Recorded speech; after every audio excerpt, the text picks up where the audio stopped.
आपली आमची कलेक्टर 17 मेलच्या भागात. नमस्कार मित्रांनो, आजचा भाग अतिशय जबरदस्त असणार आहे. इकडे अर्जुन आपल्या घरातील फोटोकडे बघत असतो. 7 वर्ष लय असतात गा आप्पे. 7 वर्षांनी यायचं आणि असं बोलायचं. मी खरंच माझा विचार करतोय का? माझा राग चुकीचा आहे का? आप्पे का आलीस तू, परत का आलीस? दुसरीकडे अमोल आपल्या बाबांसाठी चित्र तयार करतो आणि म्हणतो, हे मी त्यांना देणार आहे. अपर्णाला अर्जुनला बोललेलं आठवतं. मी आज अर्जुनला एवढं नव्हतं बोलायला पाहिजे होतं, पण त्याला का कळत नाही? माझ्यावर प्रेम केलं ते टोकाचं आणि माझ्यावर राग धरला तो टोकाचा.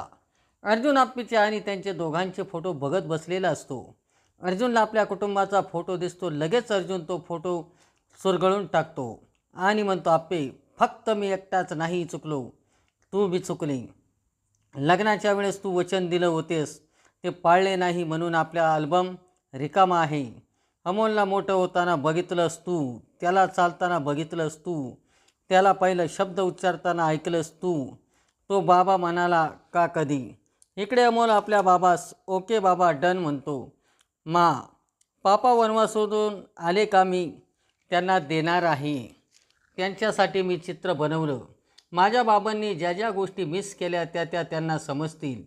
स्वप्नील अर्जुनला आवाज देत असतो. तेथे विनया काका येतात. विनया काका तूच हाका मार, तुझंच ऐकेल अर्जा. हे अर्जा चल की जेवायला. अर्जुन म्हणतो, कदम तुम्ही घ्या जेवून, मी आलोच बाहेरून खाऊन. खरंच का हो? स्वप्नील म्हणतो, तो खोटं बोलतोय. होय, पण नाही यायचा तो. रुपाली म्हणते, काय झालं मामाजी? अगं तो काल आप्पीच्या घरी गेला होता. तिथं त्याला सरकार आणि रुक्मिणी वहिनी दिसल्या.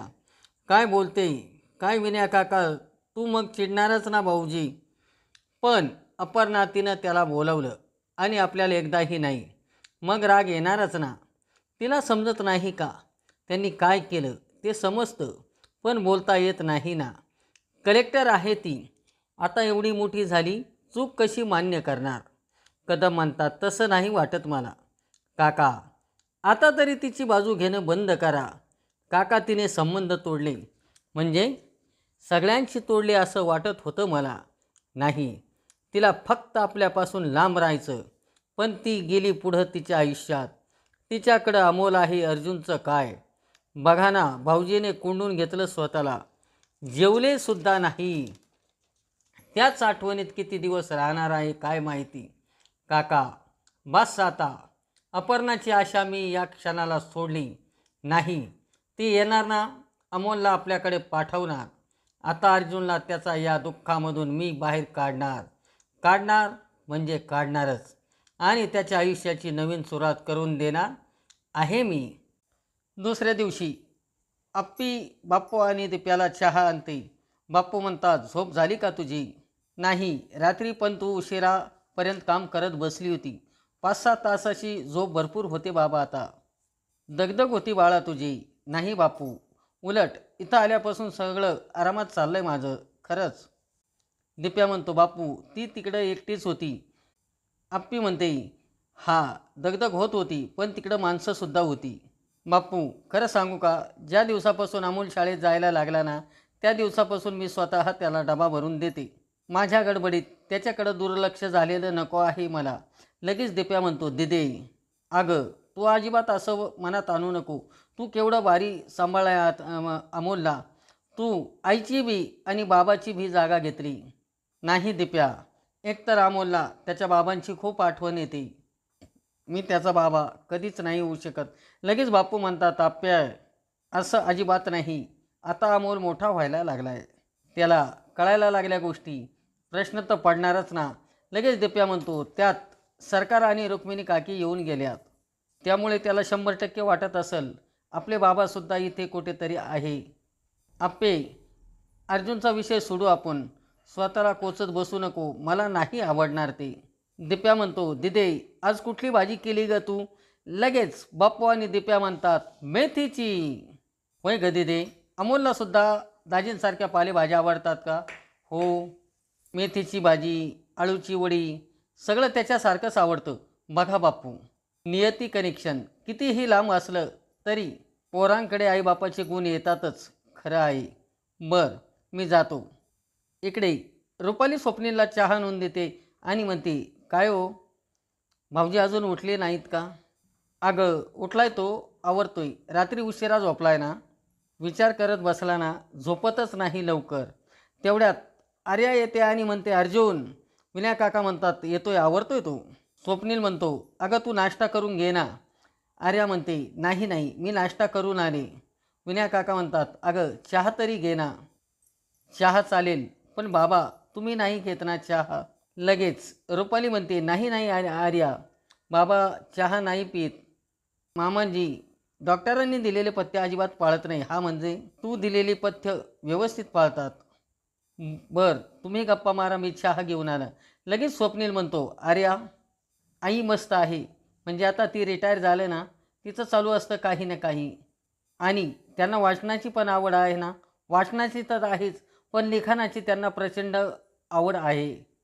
आणि उरल्या वेळात माझा पिच्छा पुरवते. लगेच विनय काका म्हणतात, का ग? लग्नासाठी माझ्या. म्हणजे माझे वडील गेल्यानंतर सगळं काही आईनेच बघितलं ना. ती पण थकली आता. तिला असं वाटतं माझं लग्न झालं का ती मोकळी. लगेच विनय काका म्हणतात, असं वाटणारच ना गं. स्वप्नील सर म्हणतात, आर्या तू तुझ्या हिमतीवर पोलीस झाले, तुझं कौतुक आहे या ठिकाणी. लगेच आर्या म्हणते, थँक्यू सर. मला माझं काहीच वाटत नाही. सतत आईची काळजी वाटते. माझं लग्न झाल्यानंतर ती एकटी पडेल ना. अगं आर्या, बरोबरच आहे ना तुझं. हो वहिनी, मला लग्न करायला काही अडचण नाही. पण माझं जिथे पण लग्न होईल तेथे मी आईला सोबत घेऊन जाईल. विनय काका म्हणतात, जा जा, पण तसा पोरगा भेटला पाहिजे. तेच तर बाबा, मला हा जॉब पण नाही सोडायचा आणि आई पण सोबत हवी आहे. तसं एक दोन मुलाला भेटले मी, पण ते मला ओपन माइंडेड नाही वाटले. हां, पण असा मुलगा भेटला तर तू लग्न करशील ना? हो करेल ना. ठीक आहे, माझ्या नजरेत असा मुलगा आला तर मी सांगेन तुला आणि तुझ्या आईला. नको हां, जे काही तुम्हाला सांगायचं ते मलाच सांगा. नाहीतर तुम्ही सांगितलं म्हणून आई लगेच लग्नाची घाई करेल मला. आर्या, अजून काय अपेक्षा आहे तुझ्या मुलांकडून? स्वप्नील सर, मला तुम्ही चहा प्यायला बसून माझा चांगला इंटरव्ह्यू घेऊ राहिलात. लगेच अर्जुन आतमधून येतो आणि आर्याला म्हणतो, आर्या मला पटकन समर कॅम्पला सोड. विनय काका म्हणतात, अरे अर्जा नाश्ता कर की. अर्जुन म्हणतो, मी तेथेच. इकडे समर कॅम्पमध्ये सर्व मुलं म्हणत असतात, मास्तर पाणी. लगेच अर्जुन सर म्हणतो, आलो. जेवण करताना म्हणू नका गाणी, नाहीतर लागेल उचकी. मग पिताल तुम्ही सर्वजण पाणी. सिम्हा म्हणतो, मास्तर तुम्ही जेवणार नाही का? मास्तर म्हणतात, अरे बाळांनो तुम्ही सर्वजण जेवा. तुम्ही सर्वजण जेवलात की माझं पोट भरतंय. इकडे सिम्हाच्या डब्यात भाजी आणि पोळी आणलेली असते सिम्हाने.